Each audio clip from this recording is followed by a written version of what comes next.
ബഹുമാനപ്പെട്ട സുഹൃത്തുക്കളെ,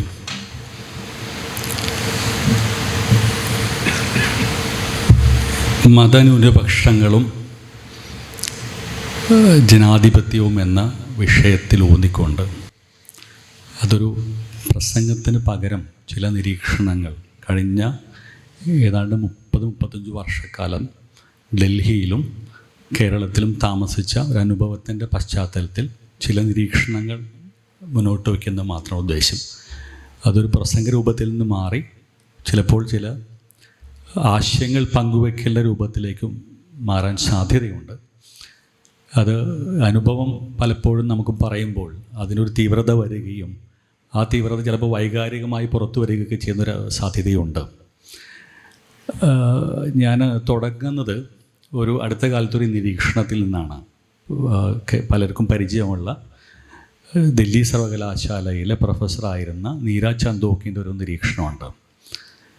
അത് ഇന്നത്തെ ഇന്ത്യയിലെ അവസ്ഥയിൽ വളരെ ചേരുന്ന ഒരു നിരീക്ഷണമാണെന്ന് സൂചിപ്പിച്ചുകൊണ്ട് ഇത് അവർ പറയുന്നത് കഴിഞ്ഞ 30 വർഷം അതല്ലെങ്കിൽ 40 വർഷം കുറച്ചുകൂടി പിന്നോട്ട് പോയാൽ അടിയന്തരാവസ്ഥയ്ക്ക് ശേഷം ഇന്ത്യൻ രാഷ്ട്രീയം അല്ലെങ്കിൽ ഇന്ത്യ എന്ന് പറയുന്ന രാഷ്ട്രം മനസ്സിലാക്കിയതും അനുഭവിച്ചറിഞ്ഞതും പരിചയപ്പെട്ടതുമായ ഒരുപാട് സമരങ്ങളുണ്ട്. പ്രത്യേകിച്ച് ഒരു സിവിൽ സൊസൈറ്റിയെ രൂപപ്പെടുന്ന തരത്തിലുള്ള അതിലേക്ക് വഴിവെക്കുന്ന പല രാഷ്ട്രീയ ഇടപെടലുകളും രാഷ്ട്രീയ പാർട്ടിയിൽ നിന്നും പുറത്തുള്ള സംഘടനകളിൽ നിന്നും സിവിൽ സൊസൈറ്റി മൂവ്മെൻറ്റ്സിലും ഒന്നൊക്കെ ഒരുപാട് ഉണ്ടായിട്ടുണ്ട്.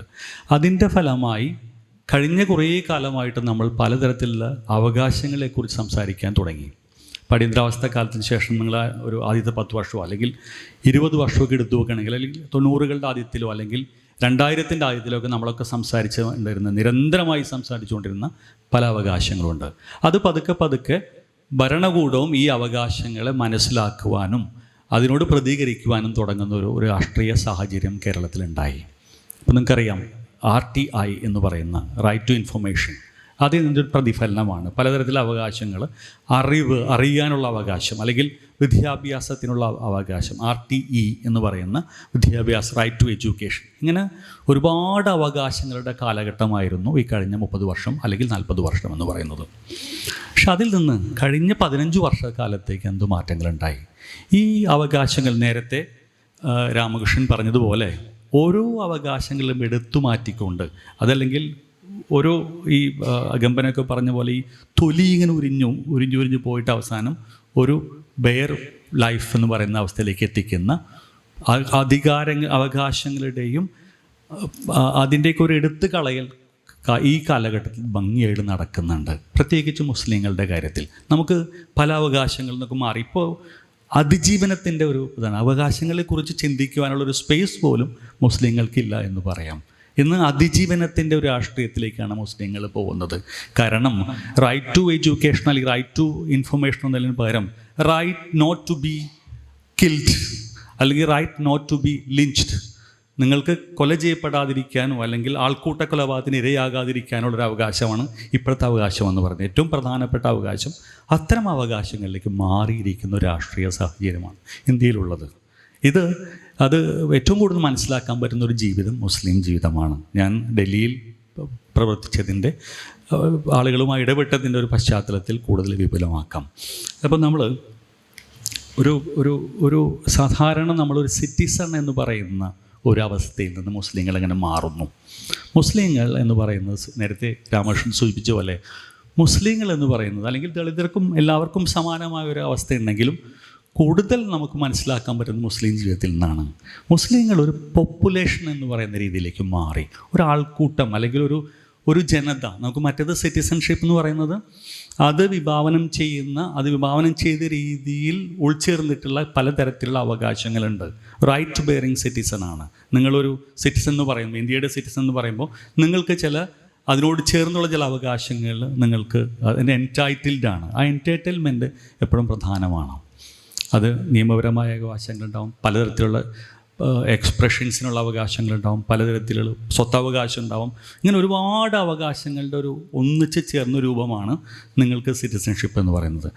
ഈ സിറ്റിസൺഷിപ്പ് ഒരു ഗ്യാരണ്ടിയാണ്. ഈ ഗ്യാരണ്ടി ഭരണകൂടം തരുന്ന ഒരു ഗ്യാരണ്ടിയാണ്. അല്ലെങ്കിൽ ഒരു കോൺട്രാക്റ്റിൻ്റെ ഭാഗമായിട്ട് നമ്മളും ഭരിക്കുന്ന ഗവൺമെൻറ്റും തമ്മിലൊരു കോൺട്രാക്റ്റിൻ്റെ ഭാഗമായിട്ട് നമുക്ക്, അല്ലെങ്കിൽ നമ്മൾ വോട്ട് ചെയ്യുന്നതിൻ്റെ ഭാഗമായിട്ട്, അല്ലെങ്കിൽ നമ്മൾ ഒരു ലെജിറ്റിമസി കൊടുക്കുന്നതിൻ്റെ ഭാഗമായിട്ട് നമുക്ക് തരുന്ന ചില അവകാശങ്ങൾ. ഈ അവകാശങ്ങളെല്ലാം പറിച്ചെറിയപ്പെട്ട ഒരു ജനതയായിട്ട് മുസ്ലിങ്ങൾ കഴിഞ്ഞ കുറച്ചു കാലമായിട്ട് കൃത്യമായിട്ട് കാണുന്നുണ്ട്. ഇതിന് മുമ്പ് ഉണ്ടായിരുന്നില്ല എന്നൊക്കെയുള്ള വേറെ ചോദ്യം. പക്ഷെ വളരെ വ്യക്തമായി കാണാൻ പറ്റുന്ന തരത്തിൽ വളരെ വിസിബിളായിട്ടുള്ളൊരു ജീവിതമായിട്ട് മുസ്ലിം ലൈഫ് മാറിയിട്ടുണ്ട്. അതിൻ്റെ ചില അനുരണനങ്ങൾ സാംസ്കാരികമായും കൂടുതൽ രാഷ്ട്രീയമായിട്ടുള്ള അനുരണനങ്ങളെക്കുറിച്ച് ചർച്ച ചെയ്യാൻ ഞാൻ ഉദ്ദേശിക്കുന്നത്. അതിൽ ഒന്ന് ഏറ്റവും പ്രധാനപ്പെട്ട സംഗതി എന്ന് വെച്ചാൽ അതിൻ്റെ ഒരു പശ്ചാത്തലം ഒരുക്കലാണ് ഏറ്റവും പ്രധാനപ്പെട്ട സംഗതി. ഈ പശ്ചാത്തലം ഒരുക്കുന്നതിൽ ഒരു പ്രധാനപ്പെട്ട സംഗതി എന്ന് പറയുന്നത് മുസ്ലിം പരിഷ്കരണമാണ്. മുസ്ലിം നിയമപരിഷ്കരണം, വ്യക്തി നിയമപരിഷ്കരണം, അതല്ലെങ്കിൽ മുസ്ലിങ്ങളുള്ളിൽ ചില പ്രശ്നങ്ങളുണ്ട്. ഈ പരിഷ്കരണം എന്ന് പറയുന്നത് പലപ്പോഴും സാധാരണ നമ്മൾ പരിഷ്കരണം പല രീതിയിൽ നടത്താൻ, ഒന്നുകിൽ ജനാധിപത്യപരമായ രീതിയിൽ ചർച്ച ചെയ്ത് പരിഷ്കരിക്കുന്ന അവസ്ഥയുണ്ട്, അല്ലെങ്കിൽ നിയമത്തിലൂടെ പരിഷ്കരിക്കുന്ന അവസ്ഥയുണ്ട്. മറിച്ച് ഈ രണ്ട് പരിഷ്കരണ രീതികളിൽ നിന്നും മറികടന്ന് ശിക്ഷയ്ക്കലൂടെ പരിഹരിക്കുക അതൊരു പ്രശ്നമായിട്ട് കാണുന്നതിന്. ഇപ്പോൾ ട്രിപ്പിൾ തലാഖ് നമ്മളൊക്കെ എതിർക്കുന്ന ആൾക്കാരാണ്. അല്ലെങ്കിൽ മുസ്ലിം സ്വത്താവകാശത്തിൽ പ്രശ്നമുണ്ടെന്നൊക്കെ നമ്മൾ കാലങ്ങളായിട്ട് പറഞ്ഞുകൊണ്ടിരിക്കുന്നുണ്ട്. പക്ഷേ ഇതിന് പരിഹരിക്കുന്നത് മുസ്ലിങ്ങളെ ക്രിമിനൽ ആക്ടായിട്ട് കാണുന്ന, മുസ്ലിം സമൂഹത്തിലെ ക്രിമിനൽ ആക്ടായിട്ട് കാണുന്ന. ഈ പരിഷ്കരണം എന്ന് പറയുന്ന നേരത്തെ പലപ്പോഴും രാമകൃഷ്ണൻ സൂചിപ്പിക്കാനുള്ള സംഗതിയുണ്ട്. നമ്മൾ ഈ പരിഷ്കരിക്കുക എന്ന് പറയുന്നൊരു ഭീഷണിയാണ്.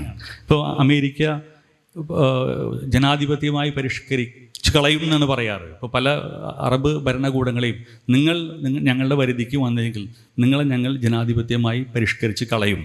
ഈ പരിഷ്കരണങ്ങൾ ഒരു ഭീഷണിയായിട്ടാണ് നമുക്ക് തോന്നുന്നത്.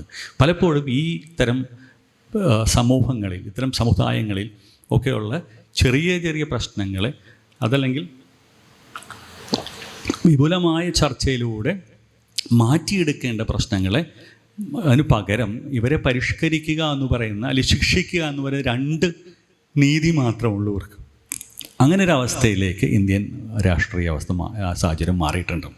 അതിൽ ഇപ്പോൾ നിങ്ങൾക്ക് അറിയാം, ട്രിപ്പിൾ തലാഖിൻ്റെ വിഷയമായാലും മുസ്ലിം സ്വത്താവകാശത്തിൻ്റെ വിഷയമായാലും അതൊക്കെ ഒരു ഇക്വാലിറ്റിയുടെ ഒരു ക്വസ്റ്റ്യനാണ് ശരിക്കും. അതൊക്കെ നീണ്ട ചർച്ചയ്ക്ക് വിധേയമാവേണ്ട ഒരു ജനാധിപത്യ സമൂഹത്തിൽ അങ്ങനെയൊക്കെ ചർച്ച ചെയ്യേണ്ട രണ്ട് സംഗതികൾ ഇന്ന് അതിൽ നിന്ന് മാറി കൃത്യമായിട്ട് ജുഡീഷ്യൽ ഇടപെടലുകളോ അല്ലെങ്കിൽ ഒരു ഭരണകൂടത്തിൻ്റെ നേരിട്ട് ഇടപെടലിലൂടെ മാത്രം മാറ്റാൻ പറ്റുന്ന സംഗതിയായിട്ട് മാറി.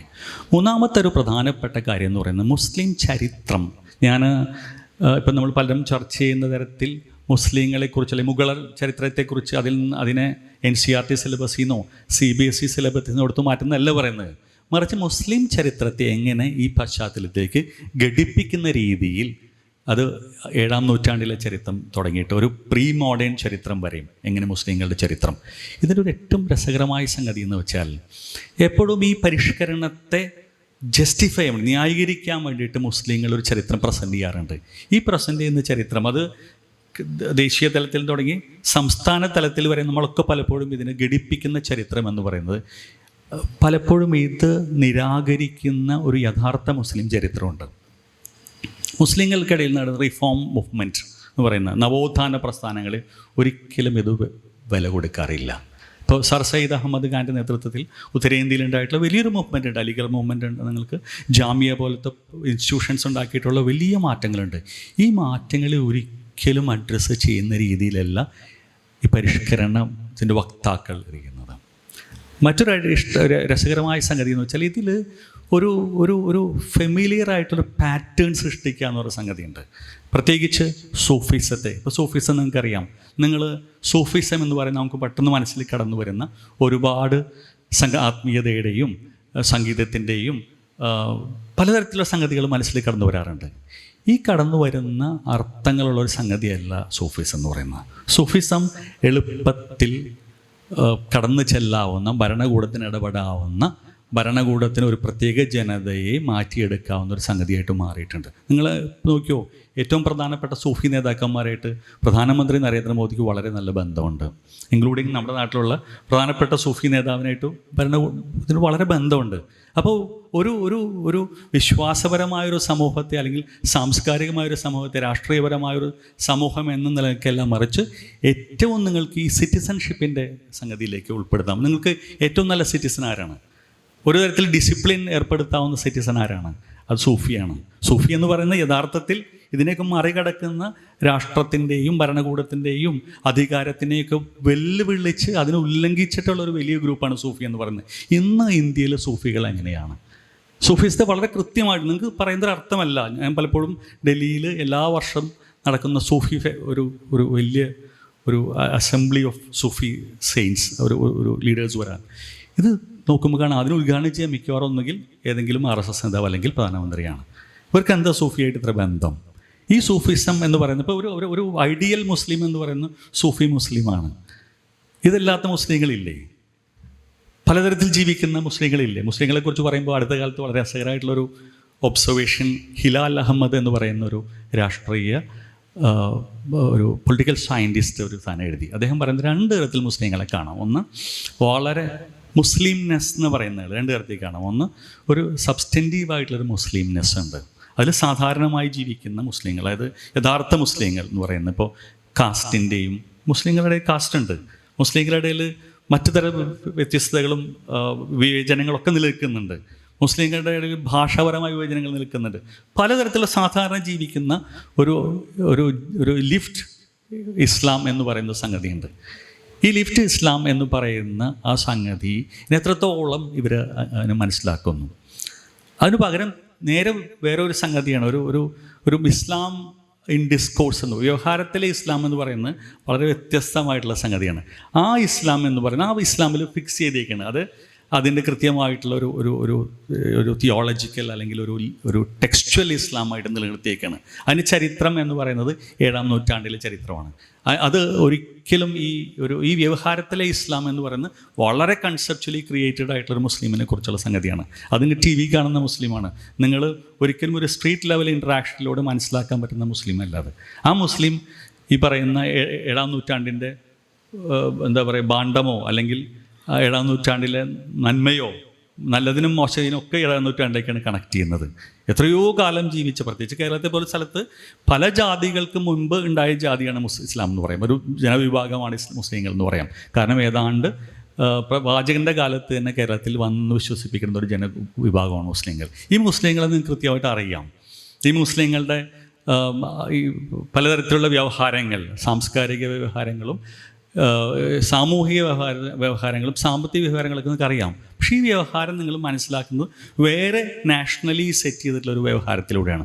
ആ വ്യവഹാരമാണ് പ്രധാനപ്പെട്ട മുസ്ലിങ്ങളെക്കുറിച്ചുള്ള വ്യവഹാരം എന്ന് പറയുന്നത്. അതിനെ ചാലഞ്ച് ചെയ്യാൻ പറ്റുന്ന തരത്തിലുള്ള എന്തെങ്കിലും തരത്തിലുള്ള ഒരു പ്രത്യേക രാഷ്ട്രീയ പാർട്ടികളിൽ നിന്നില്ല എന്ന് പറയാം. വളരെ ചുരുക്കം ചില ഇടതുപക്ഷ പാർട്ടികളും വളരെ ചുരുക്കം ചില മൂവ്മെൻറ്റുകളും മാത്രമാണ് അതിനെ അഡ്രസ്സ് ചെയ്യുന്നത്. ബാക്കി ഒരാളും അതിനെ അഡ്രസ്സ് ചെയ്യുന്നില്ല. നമ്മൾ സാധാരണ മുസ്ലിങ്ങൾ എന്ന് പറയുന്നത്, ഇസ്ലാം എന്ന് പറയുന്നത്, രണ്ടും വ്യത്യാസമുണ്ട്. ഇസ്ലാം മുസ്ലിം എന്ന് പറയുന്ന രണ്ടും അർത്ഥതലത്തിലും വിശ്വാസതലത്തിലും ഇസ്ലാം മുസ്ലിം എന്ന് പറയുന്ന വ്യത്യാസമുണ്ട്. ഇതിനെ നമ്മൾ പലപ്പോഴും കണ്ടിട്ടില്ല. അത് ഒന്ന് അപ്പം അതിൻ്റെ ഒരു ഫലം എന്താണെന്ന് വെച്ചാൽ, ഇപ്പം മുസ്ലിം എന്ന് പറയുമ്പോൾ നമുക്ക് മനസ്സിൽ വരുന്ന ഒരു സമുദായത്തിൽപ്പെടുന്ന അല്ലെങ്കിൽ അങ്ങനെ ജീവിക്കുന്ന ഒരു കളക്റ്റീവായിട്ട് ജീവിക്കുന്ന ഒരു വിശ്വാസ പ്രമാണത്തിൻ്റെ നേരിട്ടുള്ള അടിസ്ഥാനത്തിലോ അല്ലെങ്കിൽ അതിനെ അഭിമുഖീകരിക്കാതെയൊക്കെ ജീവിക്കുന്ന ഒരു സമുദായത്തിൽപ്പെടുന്ന ആളുകളാണ്. അതിന് വേറൊരു വ്യവഹാരിക തലത്തിൽ വേറെ സംഗതിയുള്ളതിന്. മറിച്ചും ഇസ്ലാം എന്ന് പറയുന്നതിന് കൃത്യമായിട്ട് നമുക്കൊരു ധാരണയുണ്ട്. അതിനൊരു തിയോളജി ബേസ്ഡ് ആണ്. ഒരു ടെക്സ്റ്റ് ഉണ്ട്. ആ ടെക്സ്റ്റിനെ ബലപ്പെടുത്തുന്ന പലതരത്തിലുള്ള ഉപടെക്സ്റ്റുകളുണ്ട്. ഹദീസ്, ഷരിയ എന്നൊക്കെ പറയുന്ന ഒരുപാടുണ്ട്. പിന്നെ പ്രവാചക മതത്തിൻ്റെ ഉണ്ടാകുന്ന സാധാരണ സ്വഭാവങ്ങളുമുണ്ട്. ഇതിന് പകരം അതിലൊരു കോൺസ്റ്റിറ്റ്യൂഷണലൈസ് ചെയ്യുക എന്ന് പറയുന്ന ഒരു സംഗതി ഇപ്പോഴും നമുക്കതിനകത്തൊരു വലിയ പ്രശ്നമാണ്. അപ്പോൾ ഇസ്ലാമിനെ കാണുന്നത്, ഇസ്ലാം ഇപ്പോൾ നിങ്ങൾക്ക് വളരെ വ്യത്യസ്തമായിട്ടൊരു ദർ ആർ മെനി ഇസ്ലാംസ്. ഒരു അസീസുൽ അസ്മ എന്ന് പറയുന്ന ഒരു എഴുത്തുകാരൻ, അദ്ദേഹം പറയുന്ന ഇസ്ലാംസ് ആൻഡ് മോഡേണിറ്റീസ് എന്ന് പറയുന്നത് ഒരു ഇസ്ലാമല്ല. അപ്പോൾ കാശ്മീരിലെ മുസ്ലിങ്ങളും ലക്ഷദ്വീപിലെ മുസ്ലിങ്ങളും അജഗജാന്തര വ്യത്യാസമുണ്ട്. കേരളത്തിലെ മുസ്ലിങ്ങളും അറബി വേൾഡിലെ മുസ്ലിങ്ങളും വളരെ വ്യത്യാസമുണ്ട്. കേരളത്തിൽ തന്നെ ഏതാണ്ട് 4-5 തരം വിശ്വാസപരമായും സാമൂഹികപരമായും സാംസ്കാരികമായും വ്യത്യസ്ത പുലർത്തുന്ന മുസ്ലിങ്ങളുണ്ട്. അതിൻ്റെ ഒരു ഉദാഹരണം എന്ന് പറയുന്നത് അതിൻ്റെ രാഷ്ട്രീയമായിട്ടുള്ള ഭാവനകളിൽ പോലും വ്യത്യാസമുള്ള മുസ്ലിങ്ങളുണ്ട്. അപ്പോൾ നിങ്ങൾക്ക് ഉത്തരേന്ത്യൻ മുസ്ലിങ്ങളോട് നിങ്ങൾ രാഷ്ട്രീയത്തെക്കുറിച്ച് സംസാരിക്കുമ്പോൾ അവരുടെ രാഷ്ട്രീയം ഒരു തുർക്കിയിൽ നിന്നോ സെൻട്രൽ ഏഷ്യയിൽ നിന്ന് വരുന്ന പിന്നീട് ഇന്ത്യൻ ഉപഭൂഖണ്ഡത്തിൻ്റെ ഭാഗമായ ആളുകളുടെ ഒരു രാഷ്ട്രീയ ഭാവനയാൾക്കുള്ളത്. വളരെ ലാൻഡ് സെൻട്രിക് ആയിട്ടുള്ള യാത്രകളുടെയും മറ്റേ എന്താ പറയുക ഡൈനാസ്റ്റീസിൻ്റെയും അത്തരം ഭരണകൂടങ്ങളുടെയും ഇപ്പോൾ മുഗളന്മാർ വരെയുള്ള നിൽക്കുന്ന ഒരു വലിയ ഭരണകൂടത്തിൻ്റെ ചരിത്രത്തിൽ പറയാനുള്ളത്. കേരള മുസ്ലിങ്ങളോട് നിങ്ങൾ ചോദിക്കുന്നത് ഈ രാഷ്ട്രീയ ഭാവന നിങ്ങൾ ഇവിടെ സംസാരിക്കാൻ ശ്രമിക്കുകയാണെങ്കിൽ വ്യത്യസ്തമായിട്ടുള്ളൊരു റെസ്പോൺസ് ആയിരിക്കും ഉണ്ടാവുക. കാരണം കേരളത്തിൽ വളരെ ദേശീയത എന്ന് പറയുന്ന കേരളത്തിൽ മുസ്ലിങ്ങൾ ദേശീയത അല്ലെങ്കിൽ ഒരു പൊളിറ്റിക്കൽ ഇമാജിനേഷൻ എന്ന് പറയുന്നത് മുസ്ലിങ്ങൾ എങ്ങനെ രൂപപ്പെടുന്നു നമുക്കറിയാം. ഇവിടുത്തെ ആളുകളൊക്കെ തന്നെ ഇവിടുത്തെ ആളുകളുടെ പൊതുവായിട്ടുള്ള ഈ ഇന്ത്യൻ ഓഷ്യൻ റീജിയനിൽ ഇന്ത്യൻ മഹാസമുദ്രത്തിൻ്റെ പല ഭാഗങ്ങളിലായിട്ട് ജീവിച്ചിരുന്ന ആളുകളുടെ ജീവിത രീതി പങ്കിട്ട് അതിന് ഷെയർ ചെയ്യുന്ന ഒരു കമ്മ്യൂണിറ്റിയാണ് മുസ്ലിങ്ങൾ. അവരുടെ രാഷ്ട്രീയം പോലും അങ്ങനെ സ്വാധീനിക്കപ്പെട്ടതാണ്. അപ്പം നമുക്കറിയാം ഇവിടെ വലിയ പ്രതിഫലനങ്ങൾ ഉണ്ടാക്കിയ രാഷ്ട്രീയ പ്രസ്ഥാനങ്ങൾ, ഞാൻ പറയുന്ന ഈ ആധുനിക രാഷ്ട്രീയ പ്രസ്ഥാനങ്ങൾ അല്ലെങ്കിൽ അത്തരം അങ്ങനെയല്ല ഉദ്ദേശിക്കുന്നത്. ഈവൻ ആധുനിക രാഷ്ട്രീയ പ്രസ്ഥാനങ്ങൾ പോലും പലപ്പോഴും അതിൻ്റെ ഒരു റെഫറൻസ് പോയിൻ്റ് എന്ന് പറയുന്നത് ഇന്ത്യൻ ദേശീയ രാഷ്ട്രീയത്തിൻ്റെ റെഫറൻസ് പോയിൻ്റ് അല്ല. അതുകൊണ്ടാണ് മഹാത്മാഗാന്ധി ഖിലാഫത്ത് പ്രസ്ഥാനം കേരളത്തിൽ പരിചയപ്പെടുത്താൻ ശ്രമിച്ചപ്പോൾ അമ്പേ പരാജയപ്പെട്ടു പോയത്. കാരണം ഖിലാഫത്ത് എന്ന് പറയുന്നത് ഉത്തരേന്ത്യക്കാരന് പെട്ടെന്ന് ഐഡൻറ്റിഫൈ ആവുന്ന സംഗതിയാണ്. ടർക്കിയിൽ നിന്ന് വന്ന മുസ്ലിങ്ങൾക്ക് ഐഡൻറ്റിഫൈ ചെയ്യാൻ കഴിയുന്ന സംഗതിയാണ്. കേരളത്തിലെ മുസ്ലിങ്ങളെ സംബന്ധിച്ച് തുർക്കിയുടെ ഖലീഫ എന്ന് പറയുന്നത് ഒരു പ്രധാനപ്പെട്ട രാഷ്ട്രീയ രൂപം അല്ലെങ്കിൽ അതിനൊരു ഫിഗർ ആയിരുന്നില്ല. കാരണം ആർക്കും അങ്ങനെ റിലേറ്റ് ചെയ്യാൻ പറ്റുന്ന സംഗതിയല്ല. ഇവിടുത്തെ സൂഫികൾക്കോ സൂഫി അല്ലാത്തവർക്കോ ഒന്നും റിലേറ്റ് ചെയ്യാൻ പറ്റുന്ന രൂപമല്ല. അതുകൊണ്ടാണ് പല സ്ഥലത്തുള്ള ഇന്ത്യയുടെ പല ഭാഗത്തുള്ള പ്രസ്ഥാനങ്ങളെ ഇങ്ങോട്ട് ഘടിപ്പിക്കാൻ ശ്രമിക്കുമ്പോൾ ഇവിടെ പരാജയപ്പെടുന്നത്. ഞാൻ പലപ്പോഴും പറയുന്ന ഒരു ഉദാഹരണമാണ് അറക്കൽ ബീവി എന്ന് പറയുന്ന ഒരു രാജ്ഞി ഉണ്ടായിരുന്നു. എന്താ പറയുക ഒരു റൂളർ ഉണ്ടായിരുന്നു. ഈ അഴീക്കോട് എന്ന് പറയുന്ന കണ്ണൂർ ജില്ലയുടെ കണ്ണൂർ ടൗണിൻ്റെ ചെറിയൊരു ഭാഗം ഭരിച്ചിരുന്ന ഒരു രാജവംശമായിരുന്നു അറക്കൽ. അവരുടെ അന്താരാഷ്ട്ര ബന്ധങ്ങൾ നിങ്ങൾ എടുത്തു നോക്കുക. അവരുടെ ബന്ധം എന്ന് പറയുന്നത് തൊട്ടടുത്ത തമിഴ്നാട്ടിലോ കർണാടകത്തിലോ ആളുകളായിട്ട് ചെറിയ ചില ബന്ധങ്ങളൊക്കെ ഉണ്ട്. ബിജാപൂരായിട്ട് ബന്ധമുണ്ടായിരുന്നു, പല സ്ഥലങ്ങളായിട്ട് ബന്ധമുണ്ട്. പക്ഷേ അവരുടെ ബന്ധങ്ങൾ മുഴുവൻ കിടന്നിരുന്നു ഒന്ന് ഒമാനിലായിരുന്നു. ഒമാനിലെ ബുസായിദി റൂളേഴ്സായിട്ട് നല്ല ബന്ധം ഉണ്ടായിരുന്നു അവർക്ക് അവരുടെ പ്രധാനപ്പെട്ട ഒരു പ്രദേശം എന്ന് പറയുന്നത് ലക്ഷദ്വീപായിരുന്നു. അത് കടൽ കടന്ന് പോകണം. അവരുടെ അതേപോലെ ബന്ധമുണ്ടായിരുന്ന തുർക്കി അറക്കൽ ബീവിയുടെ ആങ്ങള മരിക്കുമ്പോൾ തുർക്കിയിലെ സുൽത്താൻ ഒരു കത്ത് എഴുതുന്നുണ്ട് അവർക്ക്. കാരണം അത്രയും ബന്ധമുണ്ടായിരുന്നു അവർക്ക്. അതിൽ പല ആളുകൾ തന്നെ ഒരു വളരെ ബൃഹത് ജീവിതങ്ങളുള്ള ആളുകളായിരുന്നു കേരളത്തിലെ മുസ്ലിങ്ങൾ മാത്രമല്ല ഞാൻ പറയുന്നത്, യഹൂദരായാലും ക്രിസ്ത്യാനികളായാലും ഈ പ്രദേശങ്ങളിൽ നിന്ന് വന്ന ആളുകളുടെ ജീവിതം പരന്നു കിടന്നിരുന്ന ഇത്തരം ഭൂപ്രദേശങ്ങളിലായിരുന്നു. ഇപ്പോൾ സയ്യിദ് ഫസൽ മമ്പുറം തങ്ങൾ എന്ന് പറയുന്ന കേരളത്തിൻ്റെ മലപ്പുറം ജില്ലയിൽ ജീവിച്ചൊരു മനുഷ്യന് അദ്ദേഹം ഇവിടെ നിന്ന് നാടുകടത്തുകയാണ്. അദ്ദേഹത്തിന് ബ്രിട്ടീഷുകാർ നാടുകടത്തുകയാണ്. അദ്ദേഹത്തെ ഇവിടെ വിളിച്ചിരുന്ന പേര് സയ്യിദ് ഫസൽ മമ്പുറം തങ്ങൾ. നമ്മളൊക്കെ പറയുന്നത് മമ്പുറം തങ്ങൾ എന്ന് പറഞ്ഞിരുന്നു. മമ്പുറം തങ്ങൾ നാടുകടത്തിയത് കേരളത്തിലെ സ്വാതന്ത്ര്യ സമര പ്രസ്ഥാനത്തിൻ്റെ വലിയ ഭാഗമായിരുന്നു. ഞാൻ പറഞ്ഞ നാഷണൽ മൂവ്മെൻറ്റ് നടത്തിലല്ല, മറിച്ച് സ്വാതന്ത്ര്യ പോരാട്ടം മലബാർ കലാപത്തിന് പ്രധാനപ്പെട്ട ഒരു ഹേതുവായിരുന്നു മമ്പുറം തങ്ങൾ നാടുകടത്തിയത്. അദ്ദേഹത്തിൻ്റെ റോൾ എന്തെന്ന് വെച്ചാൽ ഇവിടുത്തെ പല വൈദേശിക ആധിപത്യത്തിൻ്റെ പ്രശ്നങ്ങളെയും ചർച്ച ചെയ്യാൻ അദ്ദേഹം ഉപയോഗിച്ചു. അദ്ദേഹം മെമ്പറുകളിൽ കയറുന്നത് പ്രസംഗിച്ചു ഇവർക്കെതിരെ. അങ്ങനെ റോളായിരുന്നു. അദ്ദേഹത്തെ പുറത്താക്കുന്നു. അദ്ദേഹം നേരെ പോകുന്നത് ജിദ്ദയിലാണ് പോകുന്നത്. അദ്ദേഹം അവിടെ ചെന്നപ്പോൾ അവിടെ വേറെ പേരിലെ പുള്ളി അറിയപ്പെട്ടിരുന്നത്. അവിടെ സയ്യിദ് ഫസൽ ഹദ്റമി എന്ന് പറയുന്നത്, ഹദ്റമൗത്താണ് ഇവരുടെ ഒറിജിൻ. അറബ് വംശജരായിട്ടുള്ളതുകൊണ്ട് അവർ ഹദ്റമൗത്ത്, യമനിലെ ഹദ്റമൗത്തിൽ നിന്ന് വരുന്ന ആളുകൾ.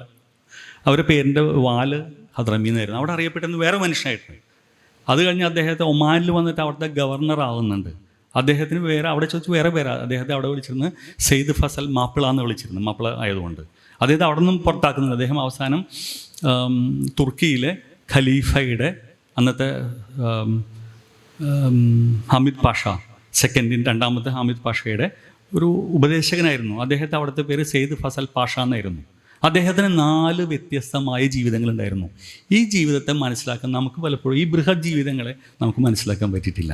നമ്മുടെ സ്റ്റാൻഡേർഡ് ഹിസ്റ്ററിയിൽ എത്ര പരാമർശങ്ങളുണ്ട് ഇദ്ദേഹത്തെക്കുറിച്ച്. അല്ലെങ്കിൽ അതേപോലത്തെ പല വ്യക്തിത്വങ്ങൾ, ഞാൻ ഒരു വ്യക്തിത്വം മാത്രമല്ല, ഇപ്പോൾ എസക്കീൽ റഹാവി എന്ന് പറയുന്ന യഹൂദ കച്ചവടക്കാരുണ്ടായിരുന്നു. അദ്ദേഹത്തിന് പലതരത്തിൽ പല ബന്ധങ്ങളുണ്ടായിരുന്നു. അദ്ദേഹത്തിൻ്റെ ഷിപ്പുകൾ റെഡ് സീ പോർട്ടിൽ സ്ഥിരമായിട്ട് അദ്ദേഹം ഷിപ്പുകൾ ഉണ്ടായിരുന്നു. അദ്ദേഹത്തിന് കണ്ടെയ്നറുകൾ ഇങ്ങനെ ഇതിലൂടെ സഞ്ചരിച്ചുകൊണ്ടിരുന്നെന്ന് ഇദ്ദേഹത്തിൻ്റെ ജീവിതത്തിൽ എവിടെയാണ് അടയാളപ്പെടുത്തിയിട്ടുള്ളത്?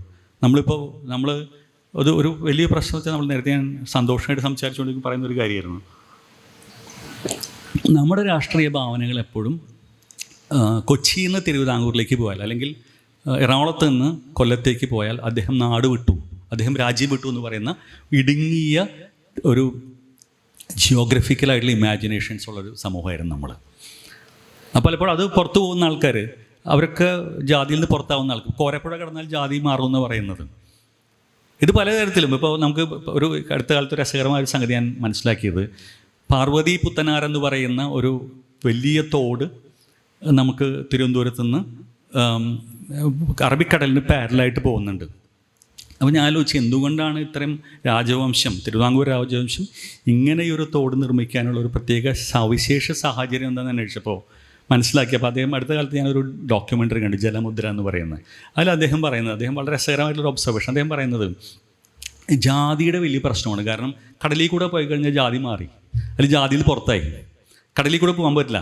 അപ്പോൾ അതിന് കടലിന് പാരലായിട്ട് മുറജപത്തിന് തിരുവനന്തപുരത്തേക്ക് പോകാൻ വേണ്ടിയിട്ട് ഒരു പ്രത്യേക തോടുണ്ടാക്കുകയാണ്. ഈ തോട്ടിലൂടെയുള്ള സഞ്ചാരത്തിൽ ജാതി രക്ഷിക്കുകയും ചെയ്യാം. അപ്പം അത്തരം ഇടുങ്ങിയ ലാൻഡ് സെൻട്രിക് ആയിട്ടുള്ള ഒരു ജീവിതമായിരുന്നു നമുക്ക്. അതിന് പുറത്തുള്ള ആൾക്കാരൊക്കെ ചരിത്രം നമ്മൾ എഴുതുകാരിക്കുക, അല്ലെങ്കിൽ കംപ്ലീറ്റ്ലി ഇഗ്നോർ ചെയ്യുന്ന ഒരു അവസ്ഥ ഉണ്ടായിരുന്നു.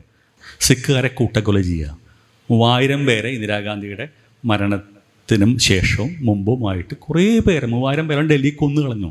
വലിയ വലിയ ബിൽഡിങ്ങുകളിൽ താഴേക്കെറിയുക, അവരെ ആ രീതിയിൽ കുട്ടികളെ വലിച്ചെറിയുക, ഈ ഗ്യാസ് ചേംബറിനെയും അതിനെയൊക്കെ അനുസ്മരിപ്പിക്കുന്ന രീതിയിലുള്ള കൂട്ടക്കൊലയാണ് നടന്നിട്ടുള്ളത്. യഹൂദ കൂട്ടക്കൊലയ്ക്ക് സമാനമായ കൂട്ടക്കൊലയാണ് ഡൽഹിയിൽ നടന്നിട്ടുള്ളത്. ഞാൻ 89-ലാണ് ആദ്യമായിട്ട് ഡൽഹി ചെല്ലുന്നത്. അന്ന് പിന്നെയാണ് സ്ഥിരമായിട്ട് നിൽക്കാൻ പോകുന്നത് വളരെ കഴിഞ്ഞിട്ടുണ്ട്. പക്ഷേ ആദ്യമായിട്ട് ഡൽഹി ചെല്ലുമ്പോൾ പലപ്പോഴും വളരെ സംശയത്തോടുകൂടി, ഇപ്പോൾ ഈ ഓട്ടോറിക്ഷയുടെ പുറകിലൊക്കെ നിങ്ങൾ യാത്ര ചെയ്യുന്ന ഓട്ടോറിക്ഷ ഡ്രൈവർ ഡൽഹിക്ക് പുറത്തുള്ള ആളാണോ, അല്ലെങ്കിൽ ജഡ്കയുടെയൊക്കെ പുറത്ത് പോസ്റ്റ് ഒട്ടിക്കും. നിങ്ങൾക്ക് NS മാധവൻ്റെ കഥകളോടൊക്കെ നമുക്ക് വായിച്ചിട്ടുണ്ടാകും അങ്ങനത്തെ അനുഭവങ്ങളൊക്കെ. അങ്ങനത്തെ ഒരു ജനതയ്ക്ക് എന്ത് സംഭവിച്ചു പിൽക്കാലത്ത് എന്താണ്? ഇപ്പം ഇന്ന് മാത്രമല്ല, നമ്മളൊക്കെ ഒരു കാരിക്കേച്ചേർഡായിട്ടുള്ളൊരു ഫിഗറായിരുന്നു സർദാർ എന്ന് പറയുന്നത്. ഒരു 30 കൊല്ലം മുമ്പ് സർദാർ എന്ന് പറയുമ്പോൾ പെട്ടെന്ന് ആളുകൾ ചിരി പടർത്തുക, അല്ലെങ്കിൽ ഒരു വളരെ മോശമായിട്ടുള്ളൊരു കാരിക്കേച്ചറിങ് സിനിമയിലും സാഹിത്യത്തിലും, അങ്ങനെ ഒറ്റയടിക്കപ്പെട്ട സാഹിത്യത്തിലൊക്കെ ഒരു കോമാളിയായിട്ടുള്ള സർദാറായിരുന്നു. ഈ സർദാറിന് എന്താ സംഭവിച്ചത്? സർദാർ എങ്ങനെ ഈ ന്യൂനപക്ഷ ഇതിനെ മറികടന്നു എന്നുള്ളതാണ്. അത് വളരെ രസകരമായൊരു മനസ്സിലാക്കേണ്ട മാതൃകയാണ്. അവർ വയലൻസ് കൊണ്ടോ അല്ലെങ്കിൽ വലിയ രീതിയിലുള്ളൊരു അതുകൊണ്ടെല്ലാം മറികടന്നു, വളരെ ബുദ്ധിപൂർവമായിട്ട് മറികടന്ന ഒരു ജനതയാണ് സിഖുകാരെന്ന് പറയുന്നത്.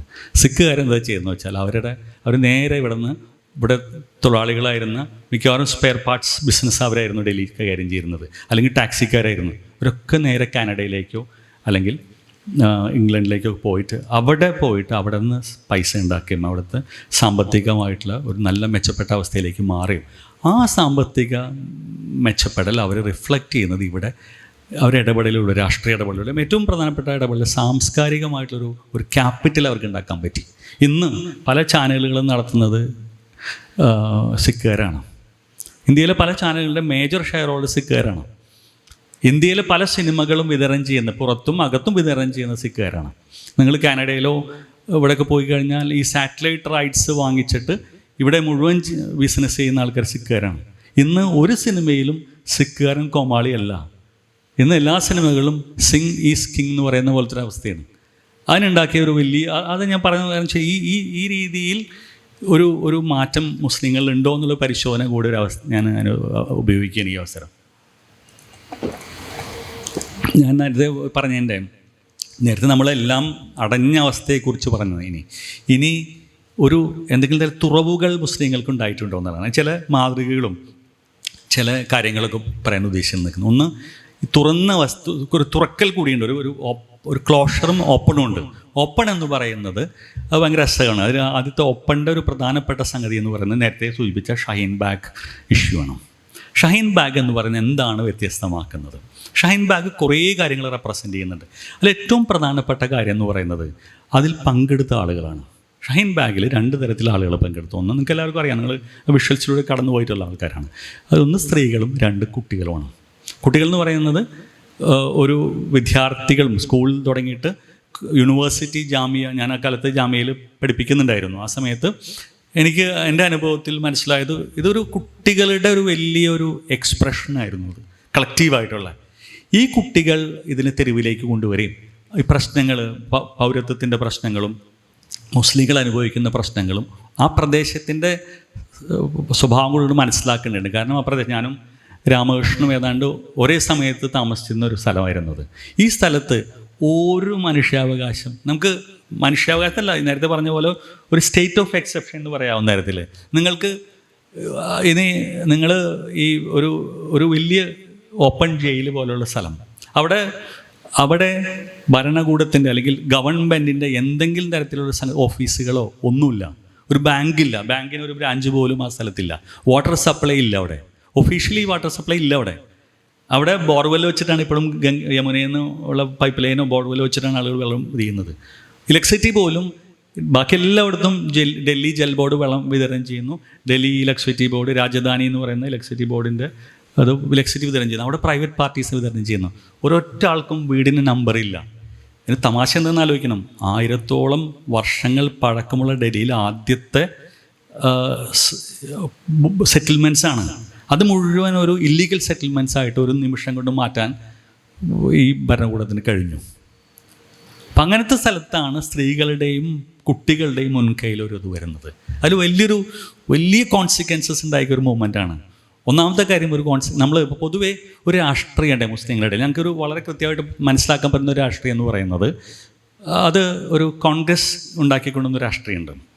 നിങ്ങൾ ചില എലീറ്റ്സിനെ ഐഡൻറ്റിഫൈ ചെയ്യുന്നു. നിങ്ങൾ ഷാഹി ഇമാം എന്ന് പറയുന്ന അവിടുത്തെ പ്രധാനപ്പെട്ട ഒരു അദ്ദേഹം ഇമാം മാത്രമല്ല, ഒരു പള്ളിയുടെ അധിപൻ മാത്രമല്ല, അദ്ദേഹം അവിടുത്തെ ഏറ്റവും എലീറ്റ് ആയിട്ടുള്ള ഫാമിലിയിൽ ഏറ്റവും സമ്പന്നരായിട്ടുള്ള ആളാണ്. അയാളെ നിങ്ങൾ ഐഡൻറ്റിഫൈ ചെയ്യുന്നു. അയാളിലൂടെ നിങ്ങളുടെ ഈ ആളുകളെ നിങ്ങൾ അഡ്രസ്സ് ചെയ്യുന്നു. അല്ലെങ്കിൽ സാക്കിർ ഹുസൈൻ്റെ ചെറുമകനായിട്ടുള്ള സൽമാൻ ഖുർഷീദൊക്കെ പോലത്തെ ആളുകൾ, അങ്ങനെ കുറേ എലീറ്റ് മുസ്ലിം ലീഡേഴ്സായിരുന്നു. അല്ലെങ്കിൽ രണ്ടാമതൊരു വിഭാഗം എന്ന് പറയുന്ന ഈ ക്ലർജീസ് ആയിരുന്നു, ഒരു മുസ്ലിം പുരോഹിതന്മാരുടെ കൂട്ടമാണ്. ഇവർ 2 പേരെ മുൻനിർത്തിയിട്ട് ഇവരിലൂടെ നിങ്ങൾ മുസ്ലിങ്ങളിലേക്ക് എത്താനുള്ള സംഗതിയായിരുന്നു. ഈ 2 ആളുകളും തകർത്ത് കളഞ്ഞു. ഈ 2 ആളുകൾക്കും ഈ പറയുന്ന സമരത്തിൽ യാതൊരു ബന്ധവും ഉണ്ടായിരുന്നില്ല. മന്നുണ്ടായിരുന്നത് മാത്രമല്ല, അവിടെ ഉണ്ടായിരുന്ന സൽമാൻ ഖുർഷിദ് എന്ന് പറയുന്ന ഈ വലിയ രാഷ്ട്രീയ പാരമ്പര്യമായത് സാക്കിർ ഹുസൈൻ്റെ പേരക്കുട എന്ന് പറയുന്ന രാഷ്ട്രീയ പാരമ്പര്യം അവകാശപ്പെടുന്ന ആൾ ഒന്നും മിണ്ടിയില്ല. അദ്ദേഹം ഒരു കാഴ്ചക്കാരൻ മാത്രമേ നിൽക്കേണ്ട അവസ്ഥ വന്നു. അത് ശരിക്കും ഒരു പുതിയ തരത്തിലൊരു തുറവ് ആയിരുന്നു. അത് ഒരു പുതിയ തുറക്കൽ. അത് അൺഫോർച്ചുനേറ്റ്ലി കോവിഡ് വന്നു. അതിനുശേഷം വന്ന് കോവിഡിനെ മറപിടിച്ചുകൊണ്ടുള്ള കുറേ രാഷ്ട്രീയ പ്രയോഗങ്ങൾ വന്നുകൂടിയിട്ട് അതിൻ്റെ സാധ്യത മങ്ങി.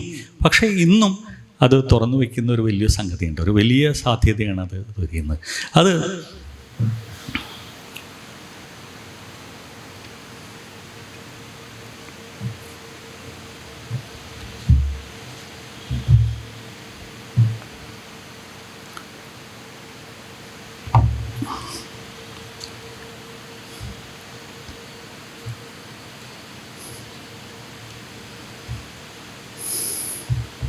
അത് സത്യത്തിൽ ഞാൻ നേരത്തെ പറഞ്ഞല്ലോ, ഒരു മുസ്ലിം രാഷ്ട്രീയം നോക്കുകയാണെങ്കിൽ കുറേ കാലത്തെ പല സ്റ്റേജസ് ഉണ്ട് അതിനിപ്പോൾ ഒന്ന് നമുക്ക് ഇപ്പോൾ ഉത്തരേന്ത്യയിലൊരു പ്രധാനപ്പെട്ട പ്രശ്നം എന്ന് പറയുന്നത് പാർട്ടീഷനാണ്. നമ്മുടെ ഒരു വലിയ പ്രതിബന്ധമായിട്ട് മുസ്ലിം രാഷ്ട്രീയത്തേക്ക് എന്ത് പറഞ്ഞാലും ഈ പാർട്ടീഷൻ്റെ ബാഗേജ് എടുക്കും. പാർട്ടീഷൻ ഉത്തരവാദികൾ എന്ന് പറയുന്ന പാർട്ടീഷന് അല്ലെങ്കിൽ ഒരു കാരണക്കാരായ ഒരു ജനതയുടെ പിന്തുണമുള്ളക്കാർ എന്നുള്ളതൊക്കെയാണ് എപ്പോഴും വിശേഷിപ്പിക്കുന്നു. അല്ലെങ്കിൽ അതിപ്പോൾ ഈ സിറ്റിസൺഷിപ്പ് റൈറ്റ്സിൻ്റെ ഒരു അതിനെടുത്ത് കളയുന്നൊരു പൊതുവരെയും ആ ഒരു ലേബലിലാണ് ഇത് മുഴുവൻ, ആ ലേബൽ ചാർത്തിക്കൊണ്ടാണ് ഇതെല്ലാം പ്രയോഗങ്ങളും നടത്തുന്നത്. അപ്പം അതിൽ നിന്ന് മാറിയിട്ട് കുറേ കൂടെ ഒരു ഒരു ഒരു ഒരു ഒരു വ്യത്യസ്തമായ രാഷ്ട്രീയം രൂപപ്പെടുന്ന ശരിക്കും 90കളും 2000-ലുമാണ്. അപ്പോൾ അത് കേരളത്തിൽ നമുക്ക് അത്രയും മനസ്സിലാവില്ല. കാരണം ഒരു പാൻ ഇന്ത്യൻ പൊളിറ്റിക്സ് കേരളത്തിൽ അത് ഇത്രത്തോളം വർക്ക് ചെയ്യുന്നുള്ള വളരെ ചിലപ്പോൾ ചില അനുരണങ്ങൾ ഇപ്പോൾ 1992 ബാബറി മസ്ജിദ് ഡിമോളിഷനോ അല്ലെങ്കിൽ മണ്ഡൽ കമ്മീഷൻ റിപ്പോർട്ടിന് ശേഷം ഉണ്ടായിട്ടുള്ള ഒരു മുസ്ലിം രാഷ്ട്രീയത്തിൻ്റെ ചില പ്രതിഫലനങ്ങൾ ഇവിടെ ഉണ്ടായെന്നല്ലാണ്ട് പലപ്പോഴും ഉത്തരേന്ത്യൻ രാഷ്ട്രീയത്തിൻ്റെ ഒരു പ്രതിഫലനം ഇവിടെ ഉണ്ടായിട്ടില്ല. അതിന് കാരണം നമ്മൾ വ്യത്യസ്തമായ കാരണങ്ങളാണ്. നമ്മൾ നേരത്തെ പറഞ്ഞ പോലെ നമ്മുടെ ഒരു സ്ഥലം എന്ന് പറയുന്നത് അല്ലെങ്കിൽ നമ്മുടെ ഒരു ജിയോഗ്രഫി എന്ന് പറയുന്നത് ഡിഫറെൻ്റ് ആണ്. ആ ജിയോഗ്രഫി നിശ്ചയിച്ച ഒരു രാഷ്ട്രീയ ഭാവനയാണ് നമ്മളെല്ലാം ഏറ്റെടുത്തിട്ടുള്ളത്. അതിൽ പലപ്പോഴും ഈ പാൻ ഇന്ത്യൻ റെഫറൻസ് പോയിൻറ്റ്സിന് വലിയ പ്രാധാന്യം ഉണ്ടായിരുന്നില്ല.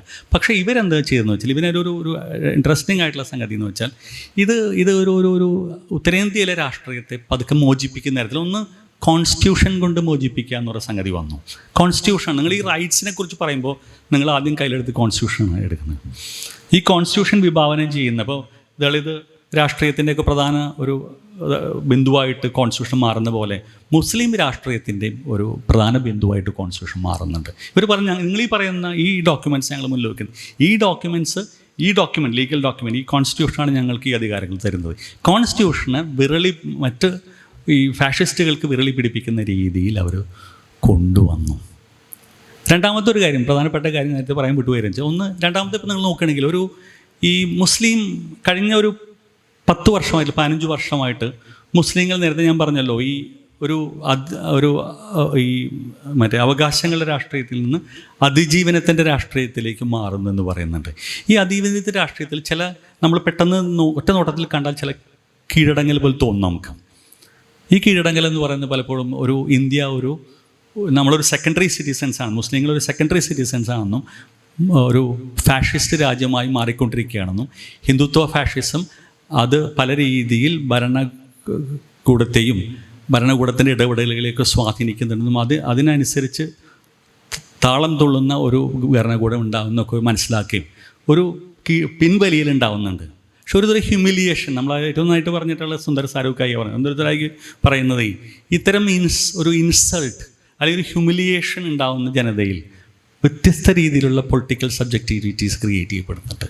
അതിൽ ഇപ്പോൾ നിങ്ങൾ നോക്കാം, നമ്മൾ ഏതാണ്ട് സമാനമായ ഒരു സംഭവമായിരുന്നു കേരളത്തിൽ 1921 മലബാർ കലാപം എന്ന് പറയുന്നത്. മലബാർ കലാപത്തിൽ ബ്രിട്ടീഷുകാരെ മുസ്ലിങ്ങളെ അടിച്ചൊതുക്കി ശരിക്കും നാമാവശേഷമാവുന്നൊരു സ്ഥിതിയിലെത്തിയ മുസ്ലിങ്ങൾ പതുക്കെ അവർ ഇൻവെസ്റ്റ്മെൻറ്റുകൾ മാറുന്നുണ്ട്. വിദ്യാഭ്യാസത്തിൽ ഇൻവെസ്റ്റ് ചെയ്യുന്നു, സ്ഥാപനങ്ങൾ തുടങ്ങുന്നു, ജനാധിപത്യത്തെക്കുറിച്ചുള്ള പല ചർച്ചകൾ വരുന്നു, പരിഷ്കരണ പ്രസ്ഥാനങ്ങൾ വരുന്നു. അങ്ങനെ അത് പതുക്കെ മാറിയെടുക്കുന്നു. ഇന്ന് നമുക്ക് 70-80 വർഷം മുമ്പ് കേരളത്തിലുണ്ടായിരുന്നൊരവസ്ഥയാണ് ഇന്ന് ഉത്തരേന്ത്യയിൽ പല സ്ഥലത്തും. അവിടെ ഇപ്പോൾ പലപ്പോഴും ഞാൻ പല സ്ഥലത്തും യാത്ര ചെയ്യാറുണ്ട്. അതിലിപ്പോൾ അസാം, ഉത്തരേന്ത്യയിലല്ല നോർത്ത് ഈസ്റ്റിലാണ്. അസാമിലൊക്കെ വലിയ രീതിയിൽ ഇൻസ്റ്റിറ്റ്യൂഷൻസ് വരുന്നുണ്ട്. അത് അല്ലെങ്കിൽ വലിയ ഭരണത്തിൻ്റെ ഭാഗമാവാൻ പറ്റുന്ന രീതിയിൽ IASകാരുടെ ഒരു വലിയ നിര അസാമിൽ നിന്ന് വരുന്നുണ്ട്, ബീഹാറിൽ നിന്ന് വരുന്നുണ്ട്. ഈ ഇൻസ്റ്റിറ്റ്യൂഷൻസൊക്കെ അതൊരു ബുദ്ധിപരമായൊരു മുന്നേറ്റമാണ്.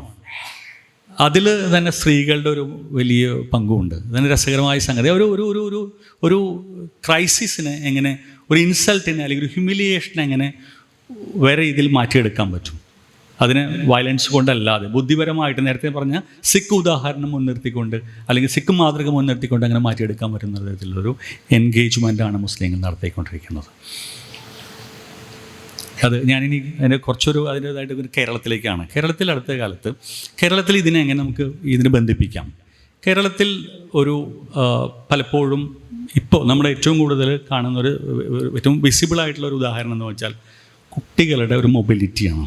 പ്രത്യേകിച്ച് ഈ സെൻട്രൽ യൂണിവേഴ്സിറ്റികളിലൊക്കെ പഠിക്കുന്ന അല്ലെങ്കിൽ കേരളത്തിൽ നിന്ന് സ്കോളർഷിപ്പ് ഇട്ട് വിദേശ സർവകലാശാലയിലേക്ക് പോകുന്ന ആളുകളുടെ വലിയൊരു കൂട്ടം അല്ലെങ്കിൽ വലിയൊരു നമ്പർ ഓഫ് ആളുകൾ ഇങ്ങനെ പോകുന്നൊരു പ്രക്രിയ വളരെ ഒരു സോഷ്യോളജിക്കലി പൊളിറ്റിക്കലി മനസ്സിലാക്കേണ്ട ഒരു സംഗതിയാണ്.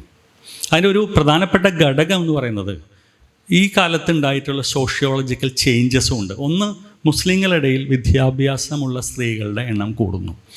ഇപ്പോൾ പലപ്പോഴും വിവാഹ കമ്പോളത്തിൽ, വിവാഹ മാർക്കറ്റിൽ ആൺകുട്ടികൾക്ക് പെൺകുട്ടികളെ കിട്ടാനില്ല. മുസ്ലിം സമൂഹത്തിൽ വളരെ കൂടുതലാണ്. കാരണം ഹൈലി എഡ്യൂക്കേറ്റഡ് ആയിട്ടുള്ള മുസ്ലിം പെൺകുട്ടികൾ നിങ്ങളൊരു സിനിമയിൽ ഫുട്ബോളിനെ കുറിച്ച് സിനിമ ഉണ്ടായിരുന്നില്ലേ, മറ്റേ സക്കറിയയുടെ. അതിൽ പറയുന്നുണ്ട്, അതിൽ കല്യാണം കഴിക്കാൻ വേണ്ടിയിട്ട്, കല്യാണം ആലോചിക്കാൻ വേണ്ടി ചെല്ലുമ്പോൾ പറയുന്നത്, ഞാൻ സെൻട്രൽ യൂണിവേഴ്സിറ്റിയാണ്, താൻ +2 ആണ്, താൻ എനിക്ക് കല്യാണം കഴിക്കാൻ പറ്റില്ല എന്ന് പറയുന്നത്, അങ്ങനെ ഓപ്പണായിട്ട് പറയുന്ന സ്ത്രീകൾ അവരാണെന്ന് ഡിസിഷൻ മേക്കിങ്ങിൽ വലിയ റോളുള്ളത്. നേരത്തെ ഗോപീഷൻ പറഞ്ഞ പോലെ, ഗോപീഷൻ വർക്ക് ചെയ്യുന്ന സ്ഥാപനത്തിൽ സ്ത്രീകളാണ് കാര്യങ്ങൾ കൈകാര്യം ചെയ്യുന്നത്. നിങ്ങൾ ഇന്ന് ഒരു കുട്ടിയുടെ വിദ്യാഭ്യാസ പ്രവർത്തനത്തെക്കുറിച്ച് സൂക്ഷ്മമായി മനസ്സിലാക്കുന്നത് അച്ഛനല്ല, അമ്മയാണ് മുസ്ലിം സമുദായത്തിൽ. അങ്ങനെ വന്നിട്ടുള്ള ഒരു വലിയ മുസ്ലിം സ്ത്രീകളുടെ ഇതിനെ പിന്നോട്ട് വലിക്കുന്ന പല പ്രചോദനമുണ്ടാവും. പക്ഷേ അതൊരു വളരെ കൃത്യമായിട്ടുള്ള ഒരു സോഷ്യോളജിക്കൽ ചേഞ്ച് ആണെന്ന് മനസ്സിലാക്കിയിട്ട് അങ്ങനെ സമുദായം മാറുന്നുണ്ട്.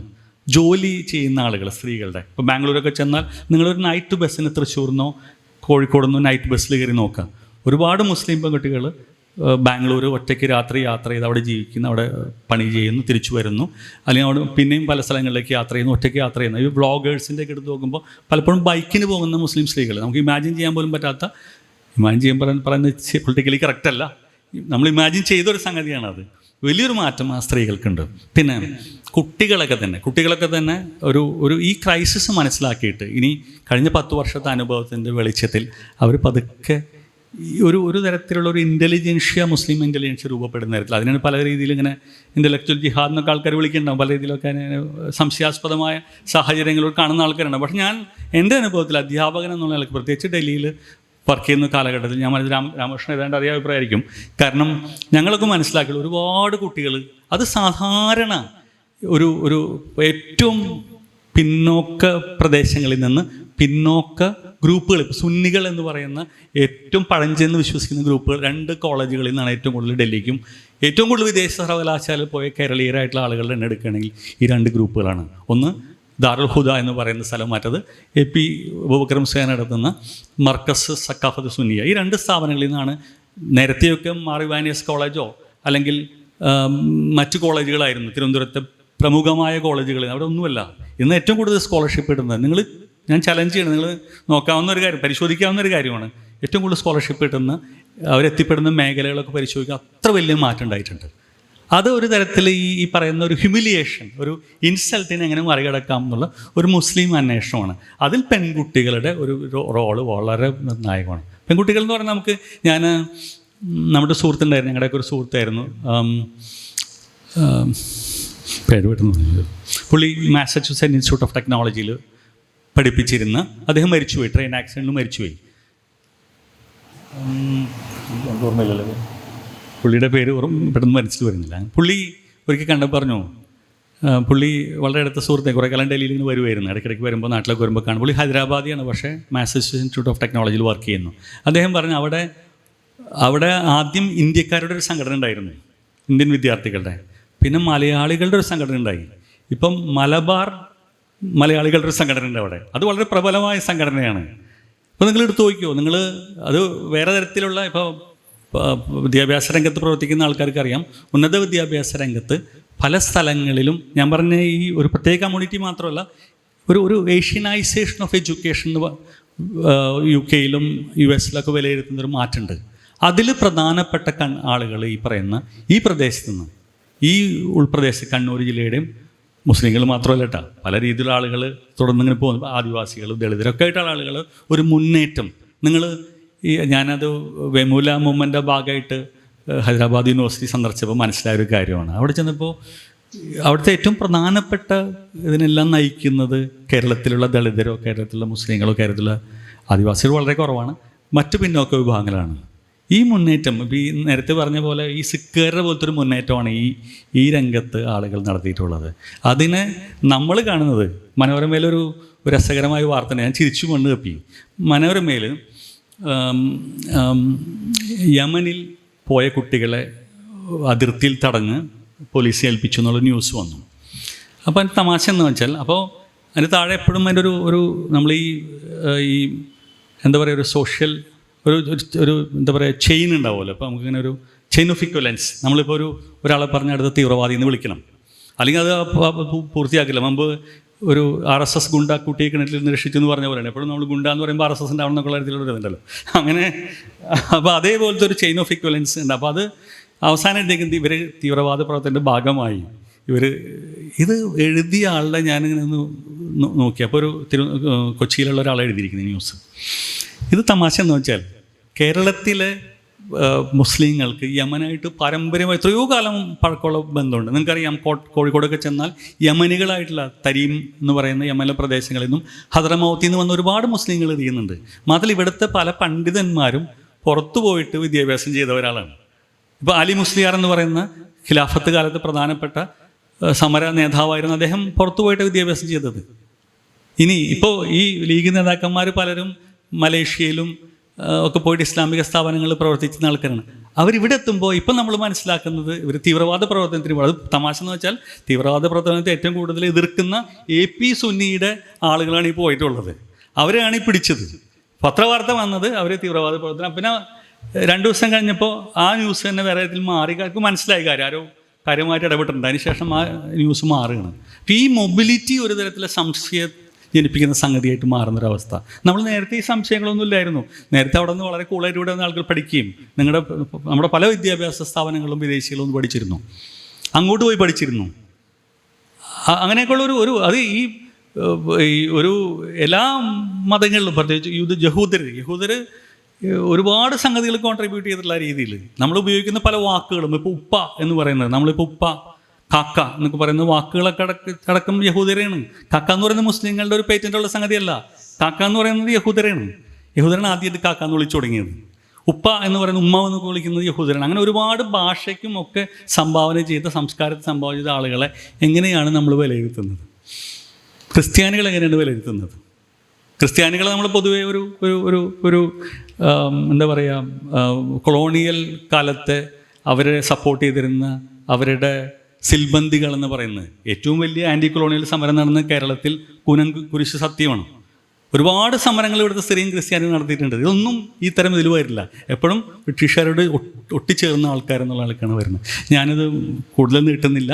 അപ്പം ഇത്തരം ഇതിന് മറികടക്കാവുന്ന പല സംഗതികളും, പല ഓപ്പൺസ് ഉണ്ടാവുന്നുണ്ട്, പലതരത്തിലുള്ള തുറക്കലുകൾ ഉണ്ടാവുന്നുണ്ട്. അത് ആ രീതിയിലുള്ള തുറക്കലുകളെ കൂടുതൽ ചർച്ച ചെയ്യുന്ന രീതിയിൽ കൂടുതൽ ജനാധിപത്യപരമായിട്ടുള്ള ഒരു ചർച്ചകൾ ഉണ്ടാവട്ടെ, അല്ലെങ്കിൽ ഇടപെടൽ ഉണ്ടാവട്ടെ എന്ന് ആശംസിച്ചുകൊണ്ട് ഞാൻ അവസാനിപ്പിക്കുന്നു.